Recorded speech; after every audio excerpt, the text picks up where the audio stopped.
அடுத்தடுத்த அதிர்ச்சி சம்பவம். விஜயகாந்த் மகனுக்கு என்ன ஆச்சு? பலியான தேமுதிக தொண்டர். விஜயகாந்தின் 72வது பிறந்தநாள் விழாவை முன்னிட்டு விஜயகாந்த் நினைவிடத்தில் தேமுதிக பொதுச் செயலாளர் பிரேமலதா மரியாதை செலுத்தியுள்ளார். மேலும் தேமுதிக தலைமை அலுவலகத்தில் விஜயகாந்த் சிலையை வைத்து பிரேமலதா விஜயகாந்த் பிறந்த நாள் வறுமை ஒழிப்பு தினமாகவும் அன்னதான தினமாகவும் கடைபிடிக்கப்படும் என்று அறிவித்தார். மேலும் இன்று முதல் தேமுதிக தலைமை அலுவலகத்தில் பெயர் கேப்டன் ஆலயம் என அழைக்கப்படும் என்று விஜயகாந்த் பெயரின் புதியதாக யூடியூப் சேனல் ஒன்று தொடங்கப்பட உள்ளதாக பிரேமலதா விஜயகாந்த் தெரிவித்துள்ளனர்.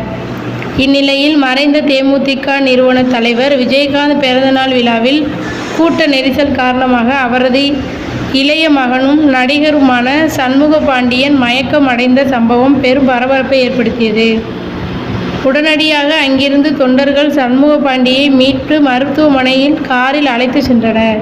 இதற்கிடையே கடலூர் மாவட்டம் பண்ருட்டி அருகே விஜயகாந்த் பிறந்த நாளை முன்னிட்டு தேமுதிக கொடி கம்பம் நடும்போது மின்சாரம் பாய்ந்த தேமுதிக நிர்வாகி வெங்கடேசன் என்பவர் சம்பவ இடத்திலேயே உயிரிழந்த சம்பவம் பெரும் சோகத்தையும் அதிர்ச்சியையும் ஏற்படுத்தியுள்ளது.